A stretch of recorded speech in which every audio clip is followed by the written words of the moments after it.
So loud. Okay, welcome everybody to Faking It, Media in the Age of Misinformation. Oh, my voice sounds a bit weird. It's amplified. Nice to see so many of you here. The idea of this afternoon is that we've got a panel here of experts who don't class themselves as experts, but they clearly are. We have the time of experts is over. We have Eleanor Penny, poet, senior editor of Novara Media. We've got Timothy George Kelly, who's the director of a film called Brexitannia, and Alan Qualtrough, who is the former editor of the Western Morning News and the Evening Herald. As you know, we live in a world where fake news and alternative facts are now the order of the day, which I think is quite a terrifying prospect. I'm not sure how that really changes from the way the media has always been, because the media has always been controlled by the elite. And I think it's quite interesting to see what the panel discusses this afternoon, but it's very much a conversation between the audience and the panel. So after the panel have introduced themselves, we're going to open it out to the floor and see what questions come from the floor, and then we'll take it from there. So I'll just introduce you, like I said, Eleanor Penny, Timothy Kelly, and Alan Qualtrough. Would you like to kick off? Yes, I think you should. Okay. I'm just going to, I'm not going to give you a lecture by any means, because it's going to be your call on what you think. But I'm just going to give you a kind of a broad idea of what I think has happened over the past 10 years. I think there's a crisis of what we describe as the accepted conventions of truth.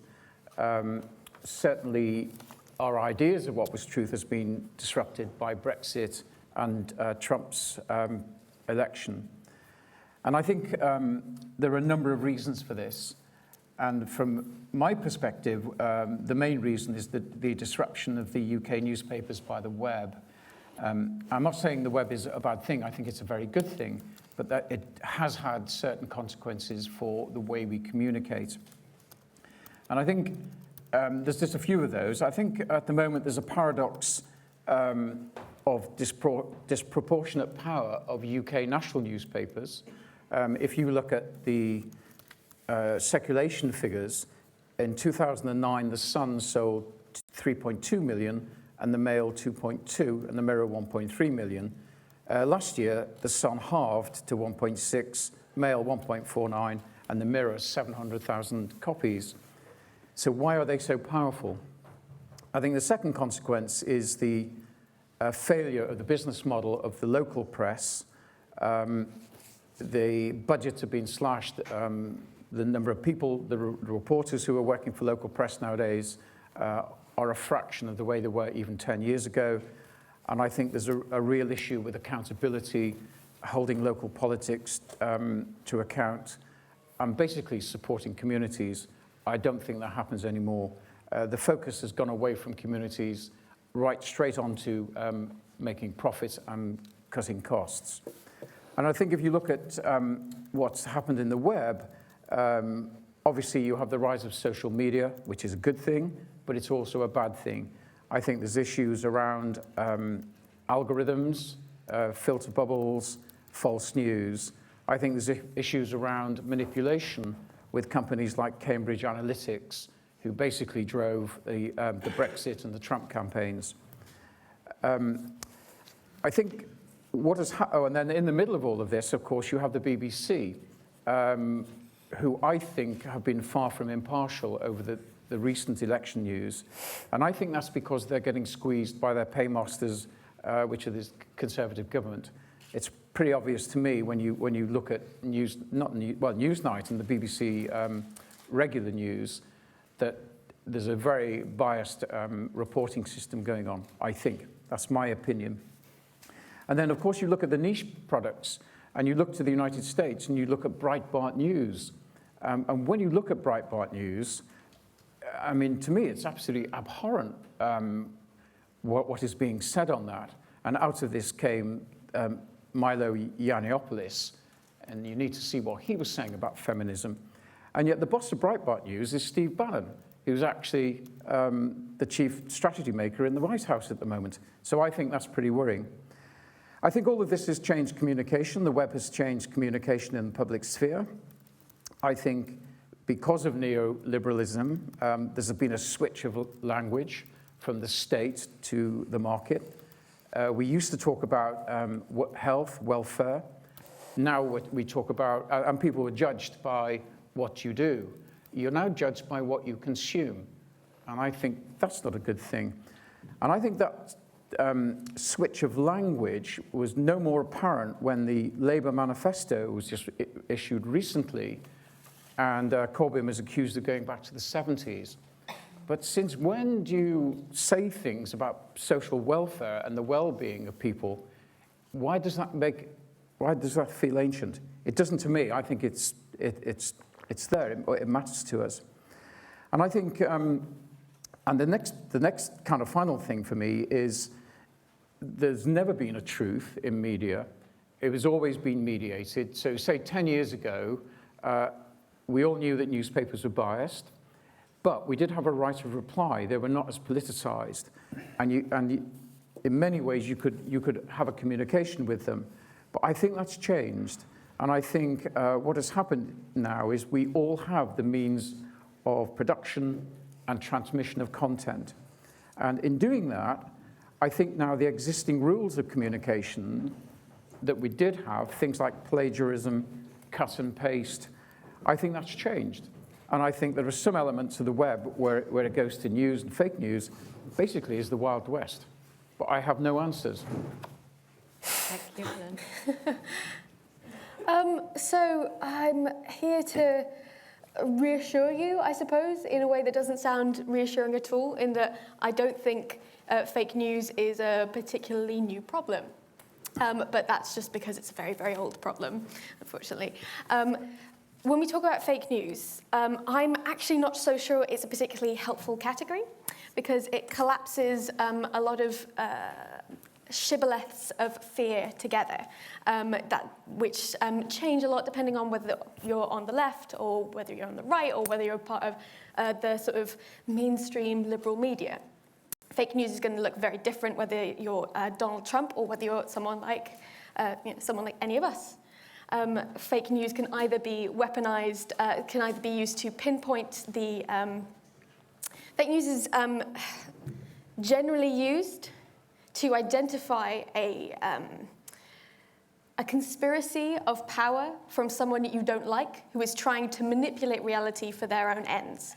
That lends itself to conspiracy theory thinking that I think is deeply dangerous. And you also don't need to lapse into conspiracy theory thinking to explain why the media is as it is. I think that is totally explicable by shared interest between media power and state power and the particular economic models that prevail in the current media landscape. We'll probably touch on that later, so I won't dwell on it too much here.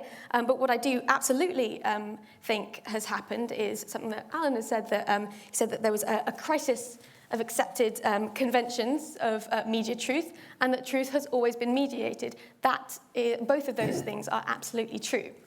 I think the phenomenon of fake news can be explained, broadly speaking, by a proliferation of what was once more unitary means of making truth in the public sphere. And that was via hegemonic processes of large state corporations, unitary news media, monolithic TV corporations that created the illusion of a single shared reality. Now, that reality never really resonated with any reality that people experience, because it was always produced by the architecture of state power. But what the internet has done is that it's completely fractured that hegemony. And so what's happening now is that people are rubbing up against presentations of truth or presentations of a reality that they simply don't recognize as their own, hence the charge fake news, and hence why fake news looks so different depending on who's leveling the charge. And I think we need to be quite grounded and quite historical in our view of fake news, and to point out that there has always been, the truth has always been a sphere of contestation in politics, and there have always been politicians who will lie to you. I mean, just look at Tony Blair. That was way before fake news was ever on the horizon as like the shibboleth of the day, but, obviously, and look at the Zinoviev letters in 1924. Now we would probably classify them as fake news, but really they were propaganda. We know what that looks like. And I think if we don't confront the operation of power veiling itself in this kind of strange new phenomenon of fake news, what we do is we diagnose the political problems as media problems. Now, I completely share your concerns over algorithms and over Cambridge Analytics manipulating information, but I think there has been an overstatement, if I can say, of the role of these forces in generating phenomena like Trump and Brexit, because what they've done is that they've catalyzed a discontent, but the discontent was already there. It was precisely it's using a catalyst in precisely the most loyal terms, because what a catalyst does is it doesn't change a reaction. It just puts a little fire in its belly. And what Cambridge Analytics and what these algorithms did is that they sharpened the contradictions that were already there thanks to decades of neoliberal discontent that just went completely under the radar of the mainstream media. God, I hate that phrase. Of the mainstream media, precisely because of the press has always presented this kind of largely smooth, unitary model of truth that completely ignores the people whose discontents gave rise to things like Brexit and Trump and the rise of Le Pen, for instance. So, yeah, that's probably my view. Thank you. Great. Would you like to tell us about what you've been doing? Yeah, you said a lot of things that I quite agree with. So I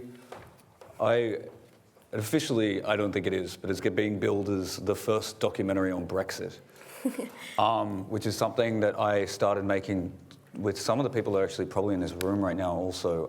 I started making 2 weeks after the referendum, and we filmed over 8 months. And it's played a festival in Copenhagen and also in Munich, and it's going to premiere in Sheffield at the beginning of the month. And then on Nigel Farage's Independence Day, on the 23rd of June, it will play its premiere in London, and it's probably going to play Exeter in August.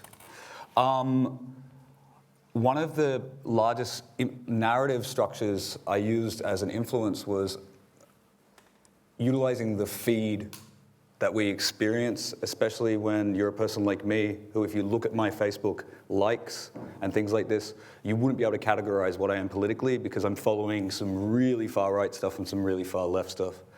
And what became a real narrative structure or impetus for me to actually try and make this film was there's a Facebook group humbly called British Politics, and it's crazy. It feels like one of the most violent, unsafe spaces you have ever experienced digitally, and I think it's actually because a couple of the admins are BNP or so forth, and it just becomes this melting pot of the internet at its free speech explosive worst.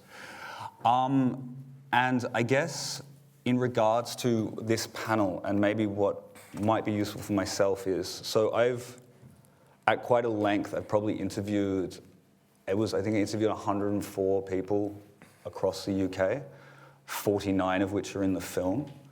I think along with what we're talking about in terms of algorithms and social media, a lot of the effects of our precarious work modes are also have been happening at the same time.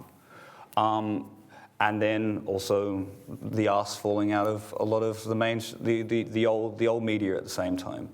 So we have our mythologies around our relationship to work and what that gives us as our identity.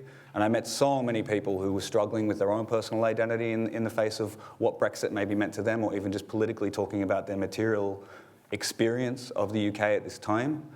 And I believe, and I think you touched on this, you're much more susceptible to believe a narrative that might have less empirical truths if your identity itself is in some kind of destabilized mode, which I know a lot of you people would realize that, I mean, we're at a momentum conference. We know what I'm talking about here in regards to what's happened to people's work and what's happened to people's identities through this, and this current crisis of capitalism that we have, and how a lot of these people are susceptible to things which aren't as true as what might be more true. Truth, what does it mean? What I would like to ask Alan is if you could tell us a bit of the story, or just tell us a bit about where did the money go from the newspaper? Because I'm not aware of the newspaper he worked for. I'm sure there's other people that aren't from Plymouth. Maybe you could explain a bit. And what was it like working? Okay, well, and watching that happen? And what happened?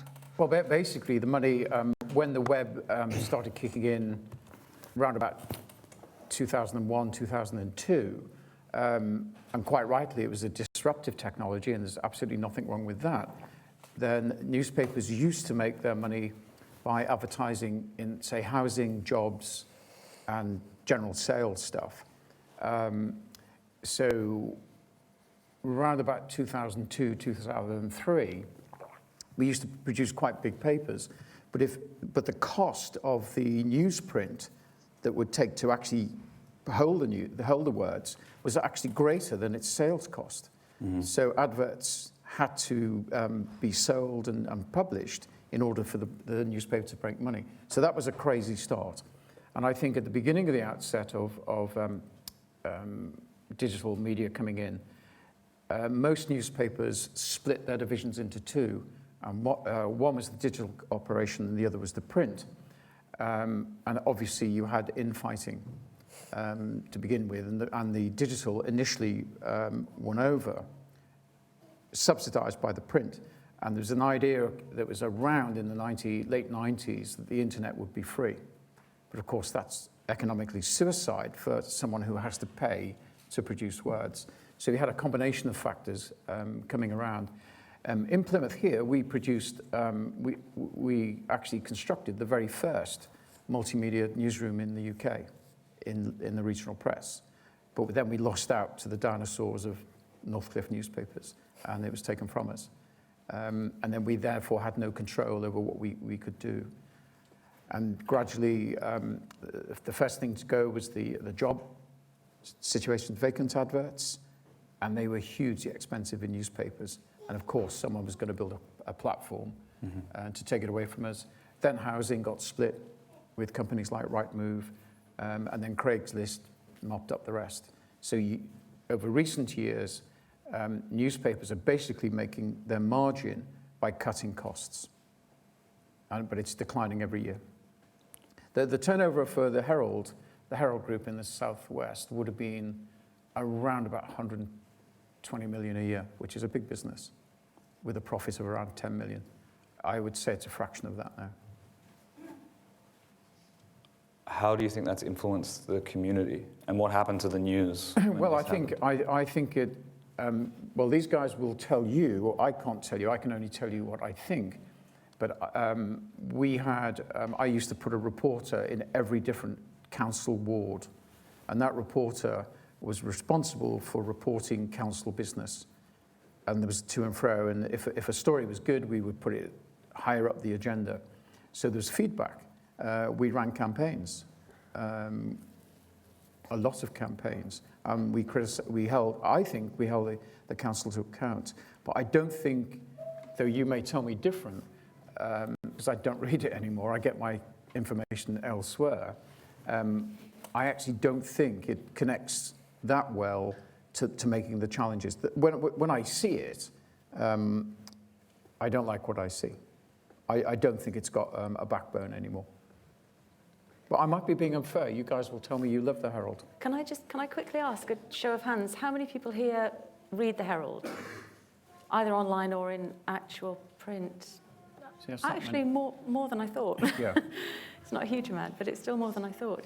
So where do you think people access their local information now? Do you think it's largely on I suspect, I don't know, you'd have to do a poll, but I suspect, well, there's a variety of things now, from social media, Facebook, business news comes from things like Plymouth University or in LinkedIn. Many different ways, I think, and people pick and choose. I think if you relied on just the Herald, I think you'd come up short. Has anybody got anything to add? I mean, I guess... Who's going to defend the Herald? Anyone? Is it owned by NewsQuest? Who? Is it owned by NewsQuest? Oh, sorry, I couldn't hear. NewsQuest. Is it owned by NewsQuest. Oh, they're even worse. Have you seen their share price recently? The Herald was owned by... No. The Herald now is owned by Local News. That is owned by Trinity Mirror. So it's part of the Mirror Group.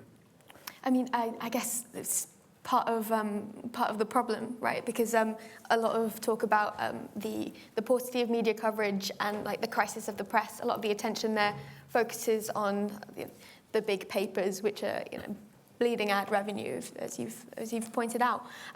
But really, if we're talking about ways of disrupting this this single media narrative that's been, or rather this narrow sphere of politics that can feel quite alienating to you if it doesn't reflect your everyday experience. A way to do that is to build like robust epistemic communities that can reflect back people's reality. And even though the Telegraph might tell you that actually we're growing, there's 1.8% GDP, and you can have the local paper or reflecting back your own reality that actually jobs are getting more precarious. We have 72% of employment, which is a record high, but in reality, work is paying less and less. And then if you have that reflected, you have a different newspaper saying that actually GDP per capita, which is the one that actually matters, has been flat for 10 years. That backs up your local experience. So it's about kind of building an ecology of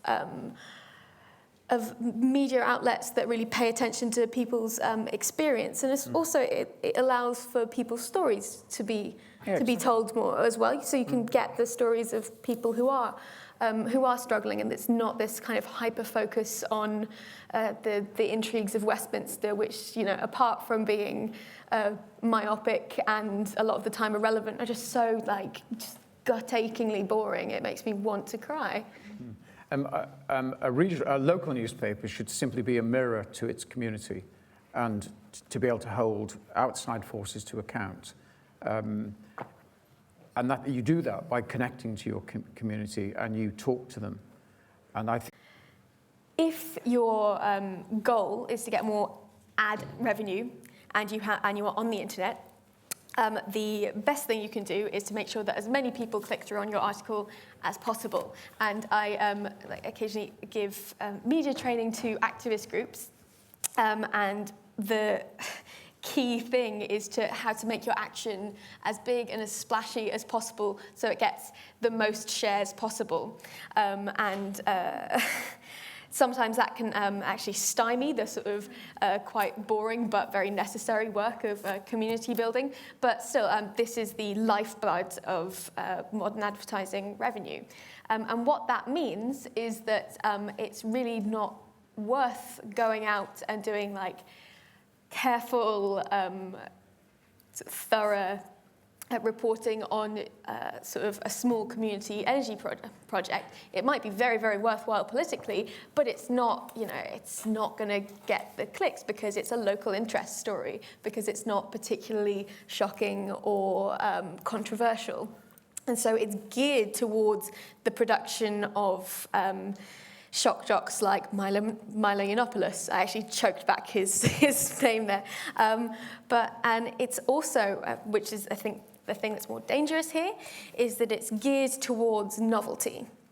Because if you are continually dependent on more and more clicks, what you need to do is produce content at a rate that is astronomical. I know people in the working for the Independent who are contracted on 0 hours contracts, and these are professional journalists. They have degrees in journalism, very highly trained, and they are supposed to produce 4 to 5 articles per day.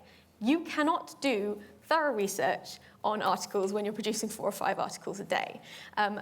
Not only does that mean that the quality of journalism necessarily plummets, and that you can't do the real investigative work that it takes to, say, expose dodgy dealings and revolving doors in Parliament, it also means that this is the mechanism of normalisation. Because what you're doing is you're searching for constant novelty. And so things that have been, may have been shocking 6 months ago and should still really be shocking, just fade into the background because they're not click-worthy anymore. So instantly, the phrase President Trump gets totally normalized because you've seen it 16 million times from 16 million different articles. And that mechanism of the normalization of things that are just truly horrifying, and we should be reminding ourselves how horrifying they are every day, is the thing that troubles me most about these funding models, even beyond the gutting of journalism as a profession, which obviously I probably should be more concerned about in terms of my bank balance. But I agree. I think the day that But I think the term... integrity in news reporting should be paramount.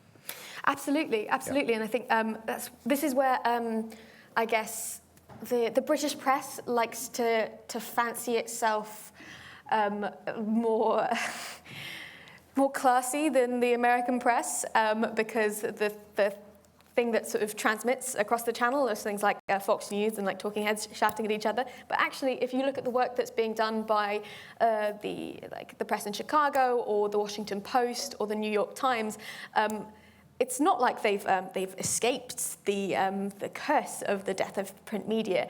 It's that because they are reliant on donors and venture capital, they can plough more into into investigative reporting, and it shows. I disagree with that. The New York Times has just hired a climate change denier as an opinion writer.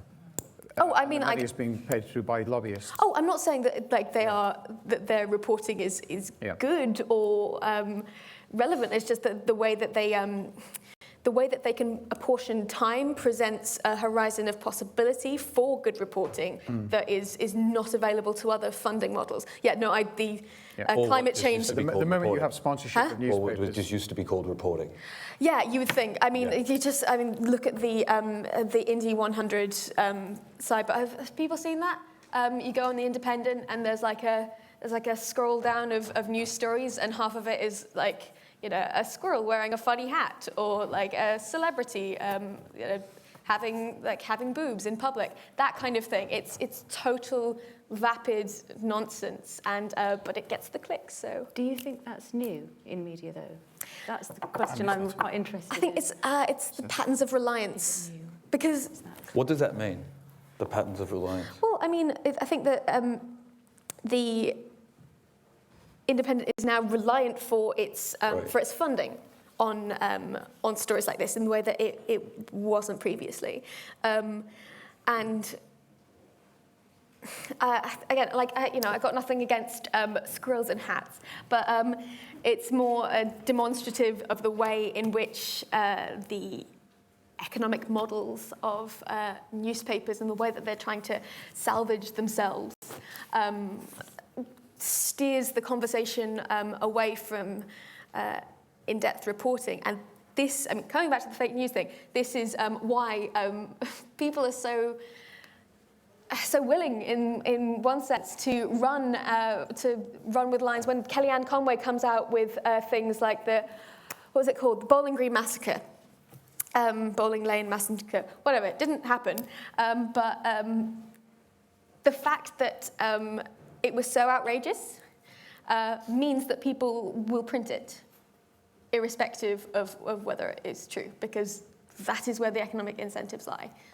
And yeah. I think the issue of, if you take The Guardian, for instance, who I think are probably the only reasonable newspapers doing proper investigative reporting. and with a brilliant website as well. They lost £69 million last year, which is really quite frightening, because how long can that sustain itself? I know they're a trust, the Scott Trust, so they operate under different rules. But businesses can't lose £60 million and keep on. So what would you do without The Guardian? I go to novaramedia.com. Yeah, I think because where do you get your balance? Where do you get the balance? I'm just saying, where would these guys? How many people are aware of Novara? Hooray! Oh, actually, so many more people than I thought. That's heartening. Do you want to explain what Novara is? So, does anyone pay for The Guardian coverage? Does anyone pay for Novara? I gave you a Good few man. bob ones. Oh, thank you. Yeah. Sorry, was that? We are an independent media project started by people who got involved in activism off the back of the 2010 to 11 student movement. We're based in London, and we have a flagship radio show, goes out every week, and articles, videos, talking head stuff, and we also do live events and panels. Essentially, the idea is to provide a platform for left discourse in a media landscape where that is very, very difficult, as you are probably aware of. Any time Jeremy Corbyn opens his mouth, the wolves descend. And yeah, I mean, obviously, I'm biased because our funding model is we are subscriber funded, which means that every so often people give us, a couple of quid, 10 quid here and there a month, and that keeps us going. And so I would love to sing the praises of subscriber funded models, because I think in one way it keeps you honest, because you are funded by the people who you should be reporting on and should be reporting to, which I think is the point, right? It's any political project worth its salt should have those tangible lines of accountability. But it also means that none of us are paid. We pay our contributors, we pay writers, and we pay for rent for a studio. But at the moment, none of the editors are being paid. And so, I mean, I love the fact that The Guardian is trying to do a sort of similar thing, trying to plug the £69 million hole in its budget by appealing to its readers. It's probably the way forward long term. But at the moment, people just aren't used to paying for media like that. So No. what do we do? I mean, obviously, we're doing a fundraiser at the moment, though. So if you go to novaramedia.com/support and help us keep paying people. But I think we should pay for media. Because it was a nonsense that it was ever free to begin with. Someone has to pay your salary, someone has to provide you with a computer, you have to have means of transmission, you have to talk to people, you have to have revenue. So the idea that somehow we can just ignore what's happening to say The Guardian and not want to subscribe to it, I think is really risky. But it's also indicative of just... I'm not suggesting there's no reason why we can't let The Guardian go, but we do need to pay for news. That's all I'm saying. Yeah, no, I absolutely agree. But I mean, I guess it's sort of alien for people of my generation. I will not pay. I've never paid for news, which is just bizarre. I'll buy the paper, but that is a conscious choice. I really don't need to ever pay for the news, and I absolutely never have. But in a way that's it's kind of easier for my generation, because we're sort of saturated in a landscape in a cultural landscape, not just a media landscape, where crowdfunding and crowdsourcing is it's the language of the day. Can I, at this point, I think it might be quite useful to open out to the audience, because I know a couple of people have had their hands up. But just before we do that, I'm just interested in the idea of not paying for news. And you say that your generation, it doesn't work on that model. But if nobody's paying for news. How do we expect news to be produced, and how do we expect to find information, and how do we expect the people who produce and find and research the information to have the resources to do that? Well, I mean, I don't necessarily think it's a good thing that my generation is not used to paying for news. I just think it is just a given cultural fact that we have to deal with, and it doesn't just obtain within my generation. People have been not paying for news for 10 years now, for 15 years now, and these habits aggregate very quickly. I absolutely think that we should be paying for news, because I absolutely think that people should be paid for writing and be paid for doing that work, and because it's a necessary public good. And obviously, in some senses, what we would need is some kind of large public broadcasting company. Well, we have one. But it was really... sorry, I'm just destroying the... pretend that didn't happen.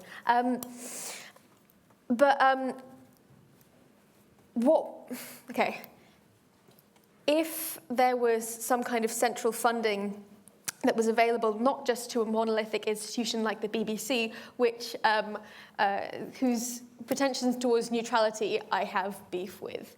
But if that was kind of divested into, say, lots of local news organisations and independent startups and that sort of thing to sort of reinvigorate a diverse media ecology, I think that could be a start, and that is not. That's not impossible, right? That's not an intangible demand, because there's already a system of public funding of media. It's just gone really wrong. But it's also, in regards to, if you have a digital commodity which costs nothing to replicate, such as a website, an MP3, my film, as soon as it gets leaked. Yeah. You can't, it's also just like in terms of like, we have to engage in how do we talk about what happens in terms of this mode of production. Because these things, once you replicate it, it's free. It's not like making another pencil. We have to physically make a pencil. So these are these discussions that I guess we've been having for quite some time now, and we just haven't worked out how to recalibrate capital around that. But right now it looks like people just don't get paid. Yeah. But I mean, I was in a talk with someone who studies how media is funded, and talking about the rise of the Murdoch empire, and that's concurrent with the rise of the internet, talking about how there is no value left in getting an investigative scoop, because when you had to buy a paper or subscribe to a channel in order to read that like juicy bit of revelation, there was a captive market there. There was a real incentive to buy or to subscribe or whatever. But as you say, when anything can be instantly replicated, when there's zero marginal cost to replicating it 100 times, once you've replicated it once, it's really not worth a paper's time in producing those scoops, really.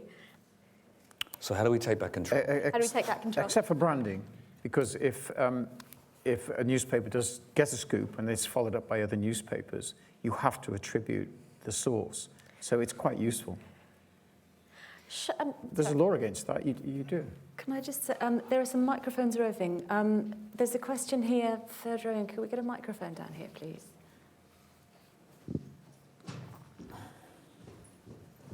Thanks, Steve. Cheers. So I was kind of interested when you were saying that to produce the newspaper, the physical production cost more than the cover price, and that sense of like setting off at a loss. It seems to be very similar to this discussion around the new media mode, where essentially it's operating at a loss already, so people aren't being paid, which could equate to a financial loss. And yeah, I guess I'm interested in hearing from the panel, but also from anyone else in the room, about what those different potential models or business models might be. Like subscription model has already kind of been mentioned and come up, and that idea of kind of crowdsourcing or crowdfunding as a way to cover the cost of production. And in this case, it's not physical paper, but it's the production of writing, I guess. I think why have newspapers when we have digital? There's no reason. I think when newspapers do decline to a point where there's no point in producing them, then the digital models will work. At that point, there should be money for them, I would have thought. But I don't really see the point of, except the Telegraph, for instance, or the Times are kept alive because of their political power. So it's useful for someone to subsidize them, basically. And that, to a degree, that's the same with the Guardian. But I do think we need to work out proper models. I really do. And maybe the ultimate decline of newspapers will be the life for digital forms. But it's also there's comparisons now in terms of the film industry. You see the crews getting smaller, and now this overt in documentary. You see it celebrated at film festivals. This celebration of the one-person filmmaking crew who does everything, as it's some kind of feat that this person's a hero, but this person's doing it because it's necessary, because of precarity.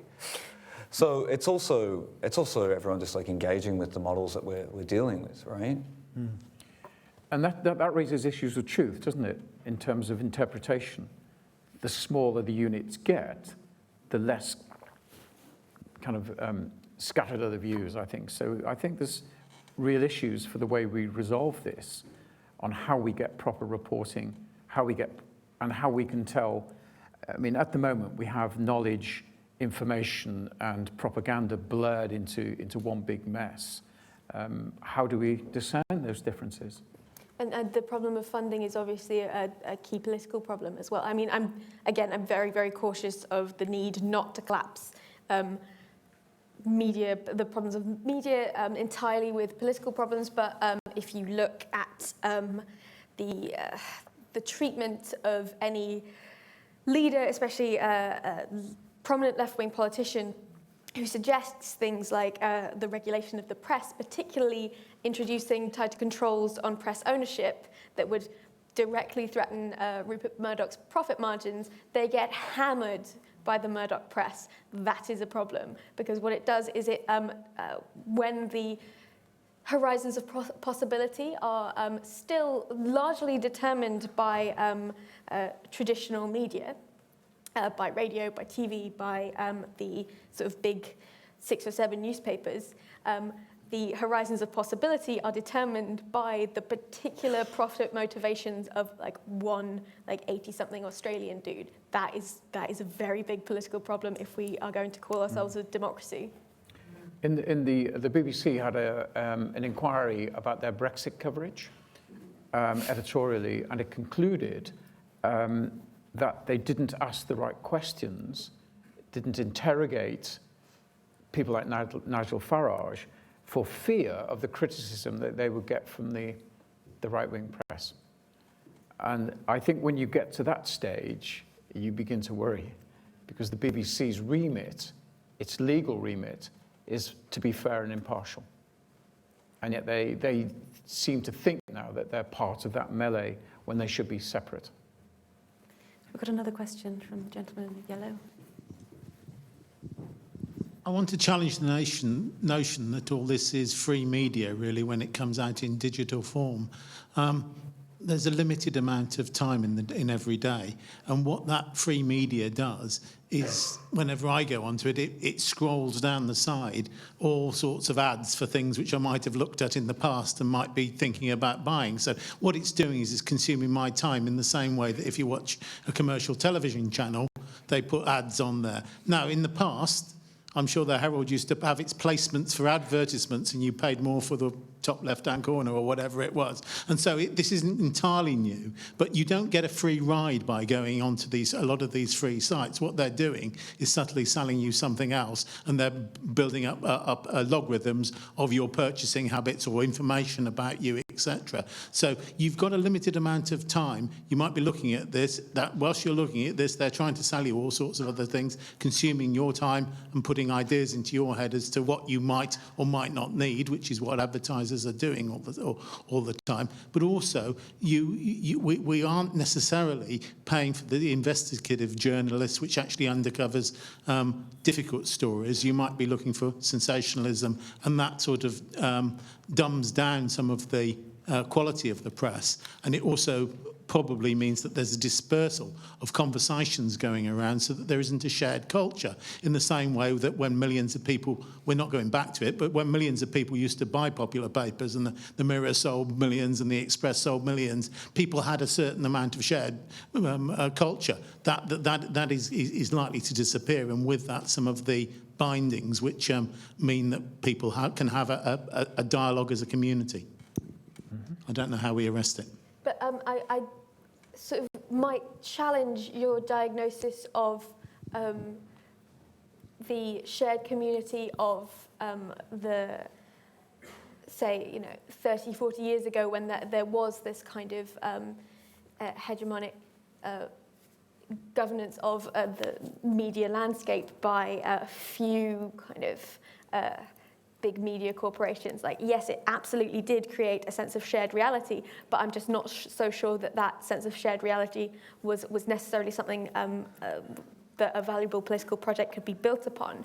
But but I completely share your concern that that sense of a shared reality is necessary for valuable political conversations to happen, right? And these were precisely the aims and the projects of left-wing media projects, say in the 1910s, 1920s, that came out of the labour movement.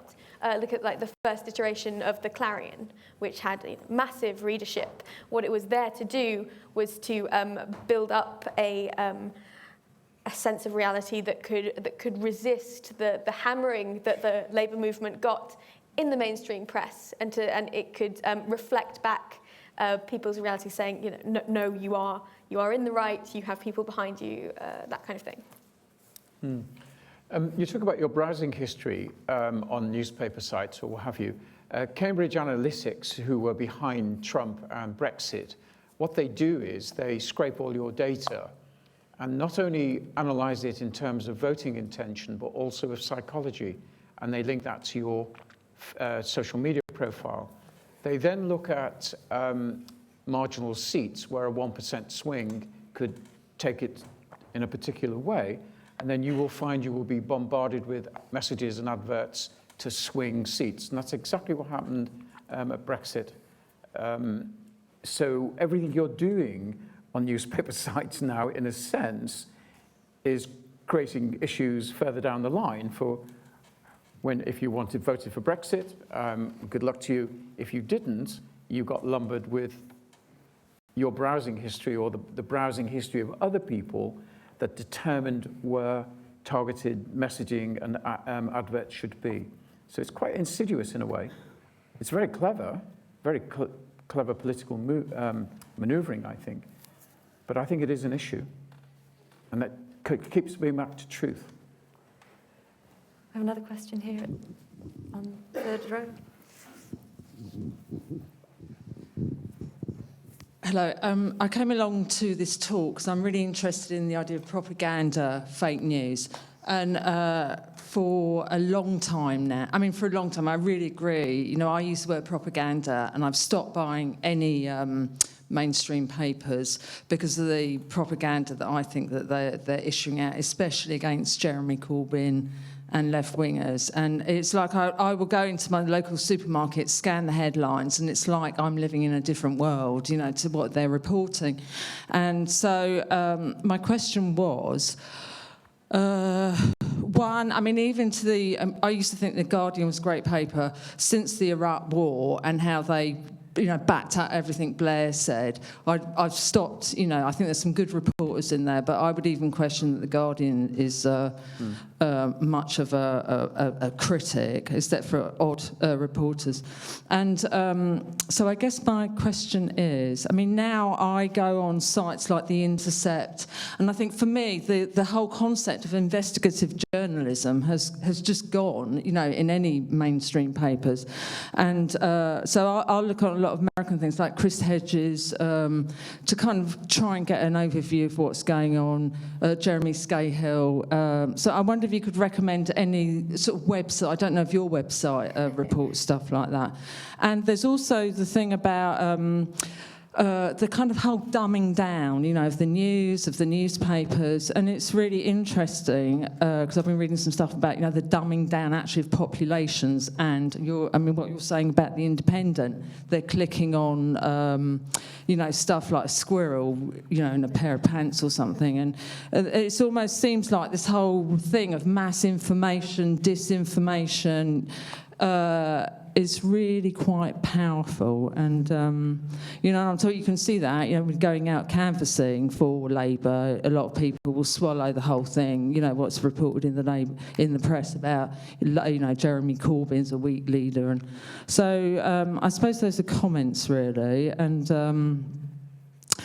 But the idea, I'm just really interested in the idea of propaganda and fake news, because, if you look at the Vietnam War, it was like, the fake news, the Iraq War.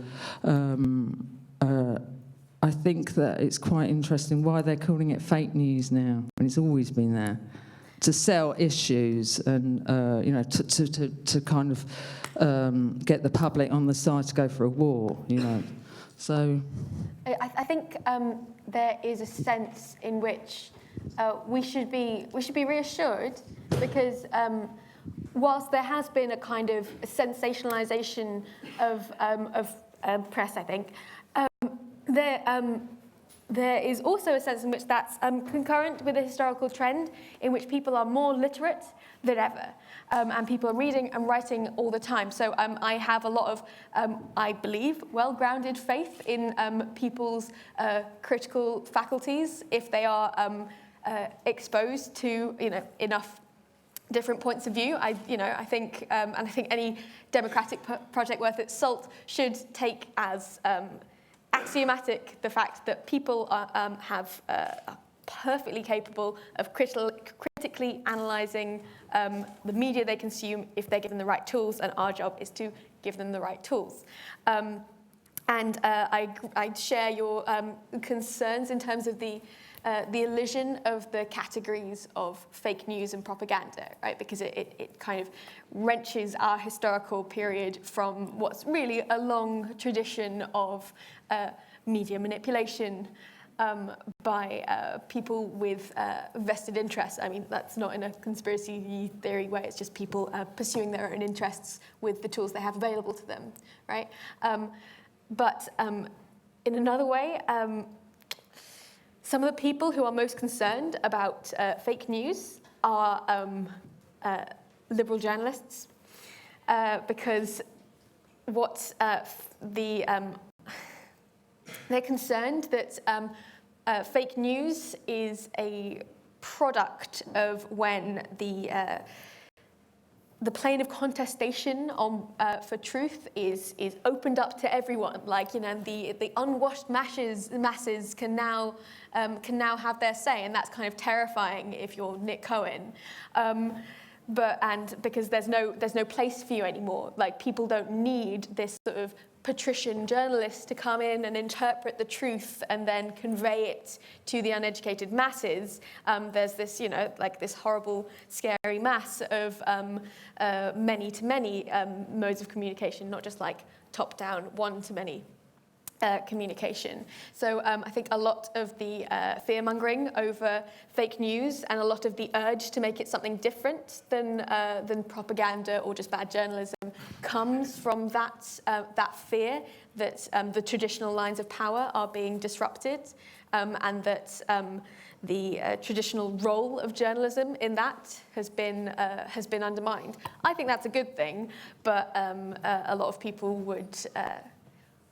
would disagree with me. And also, I mean, you're totally right to that we should call it propaganda when we see it. And when Kellyanne Conway makes up terrorist attacks, we should call it propaganda. We should call it propaganda because the key to propaganda is that it doesn't necessarily, it works even when it's been debunked, right? Because it's not necessarily a claim to absolute truth of like the fact that they're telling you. It's a declaration of intent. So Kellyanne Conway must have known, like she's all appearances notwithstanding, she's not an idiot. She knows that that will be debunked immediately. But what she's doing when she says, there are all these terrorist attacks happening in America, that's a declaration of murderous intent to any Muslims in America, and it functions whether or not it is being debunked. That is the key to propaganda, and that is why we should call it out when we see it, because it totally changes how we tackle it. I think you're quite right. I think critical engagement is key to it. Different sources, but who's got time anymore? That's a problem, to wade through all the different versions. And people do take what they read at face value. But I also think there's issues around regulation. And I think highlighted recently with Kelvin McKenzie writing in The Sun, some of the things that he has written, I know he's now been sacked over the Ross Barkley incident, but he was criticizing the Channel 4 reporter for reporting on a Middle Eastern terror attack as she was wearing her national dress. Well, that's nothing but racism. It's absolutely disgusting. And yet a complaint was made to Ipso and it was dismissed. So I think there's another side to that. There's just no regulation. But do we I don't know how you would regulate, but... Yeah, do we necessarily want, I don't know. I think it's the anarchist tendency in me is always a little suspicious, I guess, intuitively, of the idea of state regulation of legitimate discourse, because I think the real clout to the Sun is not necessarily when Kelvin McKenzie given a smack on the wrist for being the racist arsehole that he is. It's when the Sun newspaper is banned from Liverpool. Like, you cannot buy the Sun newspaper in Liverpool, and that hurts. Hits them where it hurts, their profit margins, and that's a result not of state regulation, but a community action saying that actually this rag has no place in our lives. You've got to break up media ownership, then, haven't you? Because Murdoch's got over a third of the press. He's now making Sky TV as well. Absolutely. So people end up working to his agenda. Can I just, we've got another question at the back. I'm sorry, I just realised that there are other people who want to ask some questions, so... You should probably come in on this. But that's a good point, actually. Sorry. Would you like to answer? No, he's Just enjoying it. A quick question about the subscription model. Do any of you worry about the possibility of that pushing us further into our own little echo chambers, in that people pay you to, you said you've set up a left-wing media service, and people pay you a subscription to get the news that they want to hear, and is there then a pressure on you to make the news or to report the news in a way that they want to hear rather than just report the news? Several things. One, I don't think there's no such thing as reporting news, just reporting the news. Like, I don't think it is possible to be neutral, because you're always making decisions about what to include and what not to include, and those decisions can't help but be in some way political. You can try, and you can be very honest about the approach that you're taking and display your biases clearly so people can make those judgments, but I don't think that there is any such thing as just reporting the news. About locking down the social media bubble, or the social bubble more broadly, yes, that is absolutely a risk. And coming back to what the lady 3 rows from the front said earlier about not reading the Guardian or the Times or whatever, I think you absolutely should, because I think it is upon us as people who want to stay engaged and stay educated to, I guess, know what the bourgeoisie think, and to be sensitive to those operations of power. And I just think that is should be part of the argument when we are when we're talking about launching a new media landscape and talking about how to fund these enterprises. I think we should be honest about the need for plurality, and that everyone largely benefits from plurality, which might be where a kind of some sort of centrally funded pot that's then sort of distributed according to need might come in handy, because you are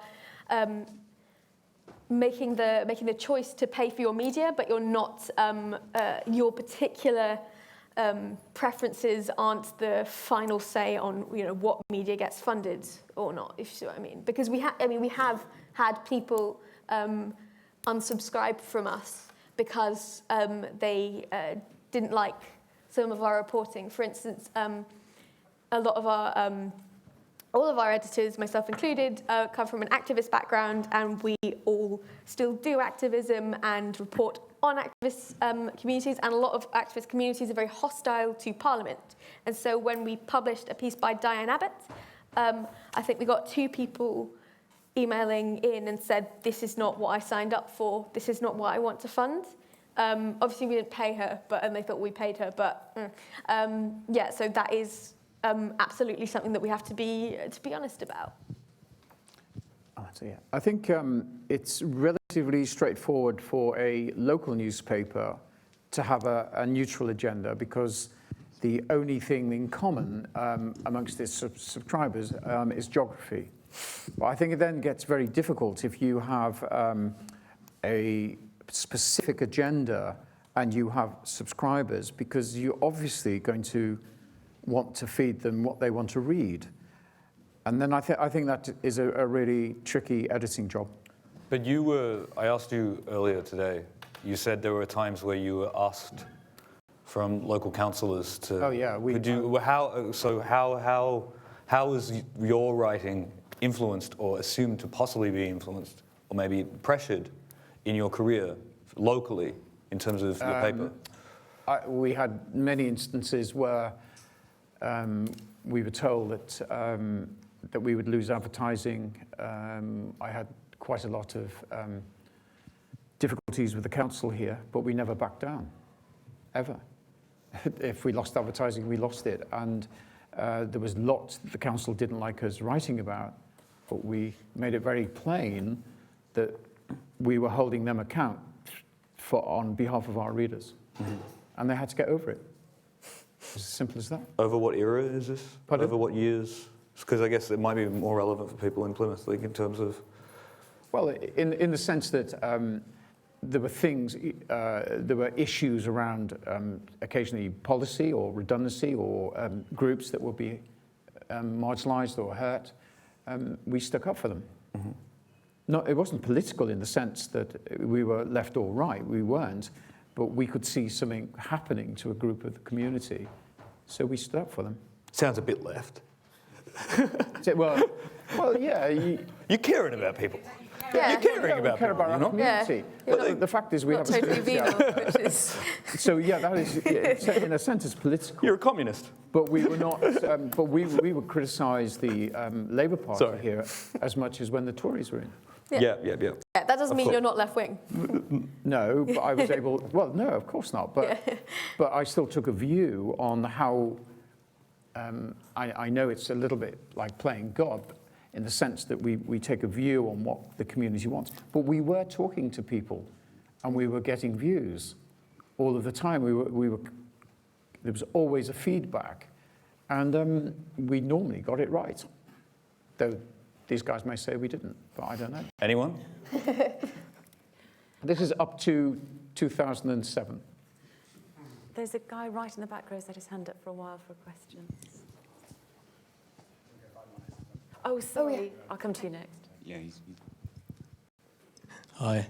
So you were mentioning earlier, our director friend, you were kind of drawing parallels and more kind of what I know from Jeremy Rifkin's work, kind of his books, and he's talking about the zero markup society, and it's like music, we have to pay for that, and Napster, and now it's free, and now within the context, this is where journalism is now. So this is the field, this is the reality. People don't want to pay for it because they don't have to, as it is, just as it is. Solutions. How do we, it's a double-edged sword, of course, information's free, newspapers might be on the downfall, that creates a vacuum, maybe that's a good thing for somebody to move into. What do you think? What solutions do you know, other than crowdfunding or crowdsourcing? Are there hubs, are there places where people are talking about new imaginings, new solutions, new ideas? How can we move beyond and create a new platform to allow creative people with new ideas to engage, and but still allow journalists to actually get paid? I mean, in terms of even just not creative people, it's also what are the cab drivers and the lorry drivers going to do in 20 years when their jobs are taken by robots? Like this also, that service as a commodity is going to be quite easy to replicate anyway. So it's also just this transitionary moment that we're all entering. And then also the discussions that we have about universal basic income and all of these things that I'm sure everyone's aware of because we're at a Momentum conference. But how do you encourage creative people to keep making? I don't fucking know, because everyone's middle class that does it now that I know, right? Like, it really results in how difficult it is to be doing work, and then also how the market then is influencing everyone I know that's creative in terms of the work that they do end up making, because you just have to scrape by. It's really, really, really tough. And it results in a really crappy cultural moment, which I think also leads to further homogenized cynicism of like everything being. But I don't know. These are systemic, huge answers that hopefully people like all of us can come up with. But from a creative perspective, I find it as like from the people that I'm predominantly around. I mean, I feel like there were way more working class creative people that just had to exist 20, 30, 40 years ago. And I also don't really have a degree properly and all of these things, and I really notice these differences. And I also notice I'm pretty good at talking right now, and I can articulate, I can be a chameleon, and like you don't know where I'm from, blah, blah, blah. But sometimes I'll get myself into situations where I'm just with some people that are so middle class that I lose it. I lose it after a while, and you just know that like they know that you're below them in whatever they consider is above or below. I don't know. Do you think that's a function of there being like high costs to entry for your particular area? But then also lack of payment when even you're entering like middle parts of your career. I know people that are quite like, you think they're well off, but they're not getting much. And this is also to do with like how things further get replicated. I mean, and then also things like Brian Eno could not exist nowadays because Brian Eno doesn't play shows. There's also like how art changes in the way, like if the selling of the record and all of these things that facilitated so many things to happen. Maybe there's an incentive to be better and be more interesting, be more creative, and maybe that's the drive. But I mean, but also I think I think we need to be engaging with radical ideas of new politics, because I think we've led to some kind of boundaries in terms of aesthetics right now. I'm talking about sonic aesthetics and conceptual aesthetics, because we're like a stagnated body of humanity right now, because we're front of these walls where we just don't know what the hell is going to happen, and because we don't have this positive project to build towards, there is just this overarching cynicism, which I came across so much when I was making this Brexit thing too. I mean, I don't know whether obviously the same concerns obtain in terms of like how hard it is to get paid, and how like traditional cultural institutions are massively gatekept by not just middle class people, but like actual aristocracy. But in terms of, because I'm a poet, and in terms of that scene in London, there's an enormous amount of creativity coming precisely from working class people, particularly working class people of colour, particularly working class women of colour. Those people are at the forefront, making the most challenging, the most interesting, the most politically relevant work, and are getting recognised for it. And I don't really know how that's come about, despite the fact that it's really hard to get paid for any kind of creative writing. And so I would love to be able to diagnose that phenomenon further, so we can kind of like replicate it and like push those boundaries. Because as you say, there's this in many other areas, and in like page poetry, there is this massive cultural stagnation, this massive failure of imagination, because there's this crisis point where we can't, the future looks so unimaginable with automation, with climate change, that we almost can't throw ourselves forward even 10 years into the future, because we just don't know what it's going to look like. I enjoy that chaos, though. Oh yeah, absolutely. Bring it on. I just think maybe there has to be a new model, and what we don't want is the old model refashioned. I think we need a break with where we are. And I think as newspapers decline, and don't forget, as newspapers decline, their web presence will decline as well, because they'll have nothing to write about. So it might be that Eleanor's model is the way forward with subscription. But you will be paying for it soon. It's not that far away.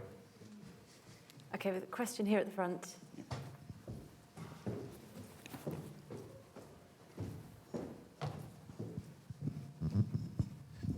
The issue I've got with media today is really targeted audience sort of thing. And so that kind of defeats the purpose of actually reporting honestly. So media integrity, I don't feel exists. For that reason, I generally find that if I want to actually get news, I usually, if I want news about Britain, I would watch, BBC, because they tend not to kind of criticize Britain that much. And if I want to get information about, say,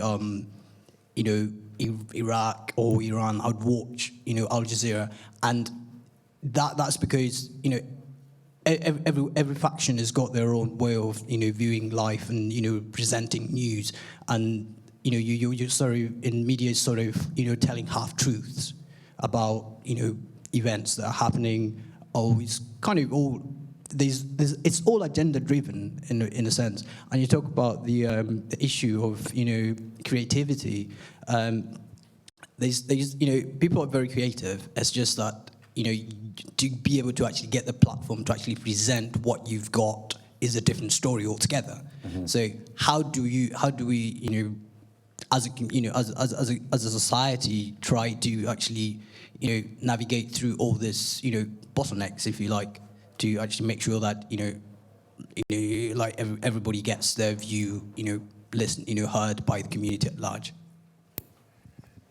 Well, the kind of old-fashioned way would be to have a royal commission, a big national investigation into it. But I can't remember the last royal commission we have, and I'm sure they've been superseded by something else. But I do think we need some research and some national debate. But of course, who's going to do that debate? You can't leave it in the hands of the existing media, I don't think. Maybe there's some academic debate around it that could be actioned. I'm not sure. How do we get to the truth of where we are? Oh, no pressure. It's a really good question, because this is what we're talking about. Any thoughts? In terms of artists finding platforms, but this is also another thing in regards to, in terms of the virality of this international social media, it also becomes its own clickbaity kind of platform, which is also unfortunate when someone makes maybe work which can't be understood in one sentence for somebody to click, or one image. But then also it facilitates people that would have been completely unfindable from from older models of media to be able to be found. So there's also positive. There's like hugely positive things that can happen from that too. Because I think it was like 3 questions inside your question, so it's a little difficult. Lady at the back there with a hand up. Is there a microphone somewhere? Thanks. Just a bit of comment, I think. I think the problem, with the greatest respect of having seasoned journalists and maybe less seasoned filmmakers on the panel, is you bring a level of expertise and professional pride into what you have. And I guess what happened not that long ago, so even in the 80s and the 90s, within a newspaper, the editor is king. There's a lot of finance, like you say, £120 million revenue for like a paper in a fairly small region. That's a big business. And I think there was a idea that media was really, really important, and in a sense it was. I think with the advent of the internet, so the premise of the internet that it's supposed to be for a free exchange of information, that was why it was set up originally. That freedom of exchange of information means that everybody who's on the internet is in a sense some kind of communicator. So, and particularly nowadays, with Periscope and like Facebook Live and that kind of thing, everybody with a smartphone in their pocket has the potential to be some form of journalist or some form of TV film maker. And if you go back to the original premise of the internet, being that it should be a place for shared communication amongst as large a field as possible, that is potentially a good thing, yeah? Because if you have many eyes looking at the same thing, potentially you can find a different solution for a problem, and it isn't just either dealt with by a small minority of people or dealt with a particular world point of view. And potentially that could be a good thing in communication. So what I think when you talk about old models and new models, I think within communication there should be an increased acceptance that all of us have a part to play within that communication. I know when you say who has the time to communicate these things, to be honest, my 14-year-old son who sits at home on a phone for huge amounts of time is very capable about finding out what's happening in the world and commenting on it on his own opinion. He might be naive in that or immature or he might not have the whole picture, but he's really capable of doing that and very able to make those like journalistic things. And like you say, he will not subscribe to his news feed. He won't do that, because why should he, in a sense? He could just go elsewhere to find the story elsewhere for what he's interested in. So I think that really media has to kind of take a step back and ask the larger population what it actually wants from it. So I think some of the things that you said about a regional paper having a community feel, and it's there for its community primarily, I think that's actually a very important statement in this, because the community is there. The community does have a need to have shared communication. Obviously, advertisers want to advertise, but other people have to promote as well. Your car boot sale in aid of whatever has to promote itself. So there's a need, we all have a need to want to communicate. And within communities, particularly geographical communities, like you were saying, there can be quite defined reasons as to why you need a media. So I'm saying, I guess this is just a comment really, but I think a new model is, rather than that top-down approach of the newspaper or the media saying this is what's in the news, people, I think there's a bottom-up approach that's really important, of people saying this is what we want to communicate, and then allowing people who do have expertise with words or expertise with film, because that is a creative gift, if you like, to be able to do that for them. But it means that the communicator of words or of film is more a public servant than they would be a leader of trends or a leader of things to do. Because I think historically the people who have put down words to be trendsetters, to actually make something happen, either they've had huge amounts of cash behind them, they've been like the elite, or they've been paupers and they've sacrificed themselves from their art and they've pushed it through. And that's just the way it has been, really, yeah? I don't think that that's going to change just because we've hit the 21st century. Does the panel want to respond? Yeah, I think you're absolutely right. The new model should be from the bottom upwards. But there's kind of a contradiction in that, because the web is global. And how do you limit it? I'm not sure how you do. But I think there's merit in building up communities around common interest that look after wards or a city in a way that's not produced at the moment. I definitely think that's a way forward.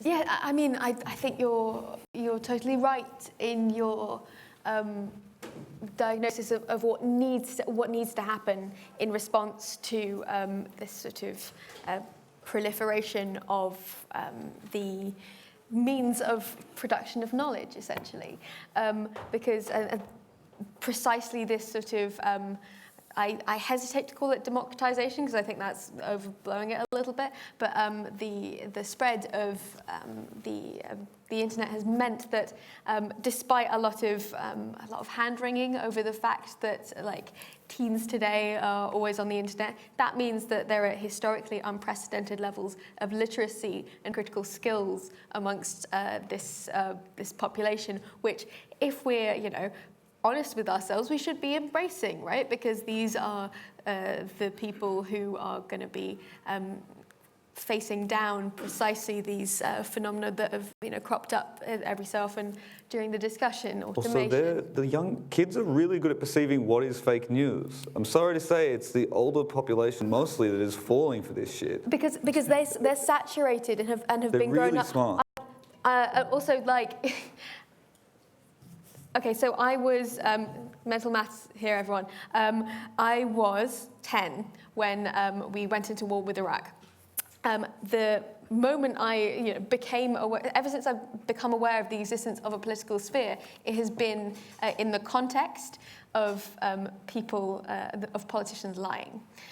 My generation and those younger than me have always distrusted the media, and that has necessitated the development of critical skills. And this has produced generations, plural now, of people with the tools to become journalists, essentially. And I guess there's been imputations of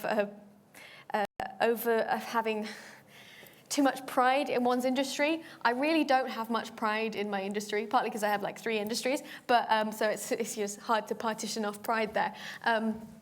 But in terms of, I think the best thing that can happen to journalism is for this sort of these skills to be embraced and unleashed, because every time a new technology is developed that tends towards the democratization of media, a lot of people with a lot of power get very scared and get very interested in scaremongering over things like fake news. Whereas, in reality, people are sensitive to it. People are debunking it all the time. Does anyone remember this is 10 years ago in internet time, but in reality it was only like 2 weeks ago.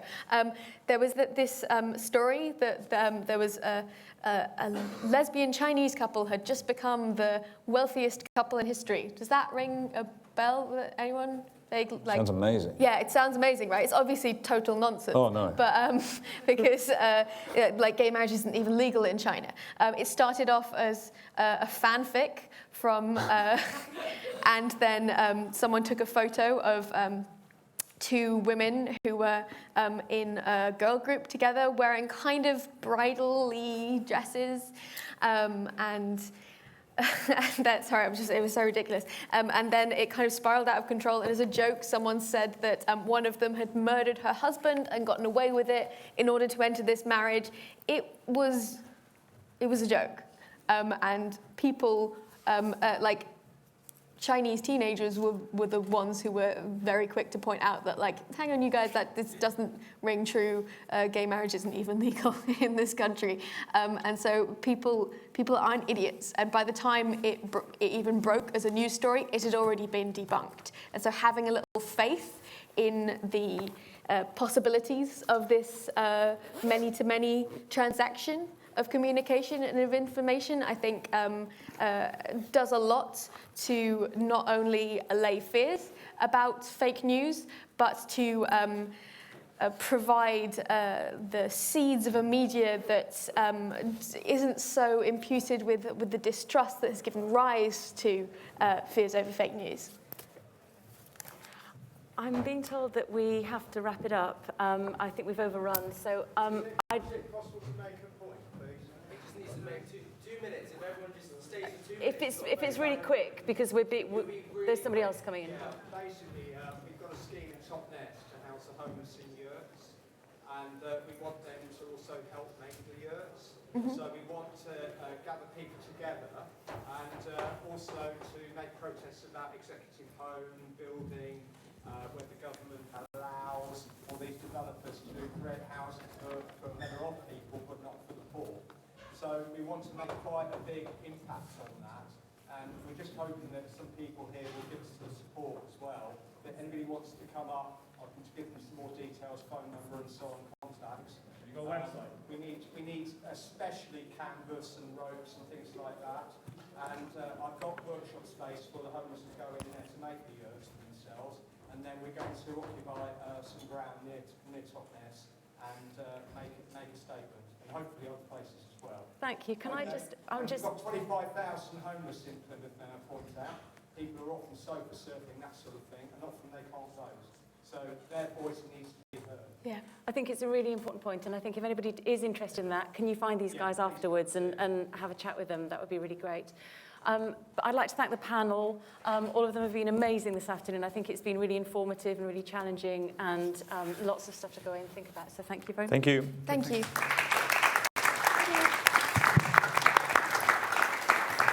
Before you all go, can I just say that the last event of this amazing day, and all kudos to Jack Vitek and the World Transform team as well for pulling all this together in very short notice and with very little resource as well. So well done, Jack. You've done a sterling job. So the next event, the final event, Real Change in the Ocean City in Workshop A with Judith Scott, Jeremy Goslin, Sarah Allen Melville, Anerda and Rosamund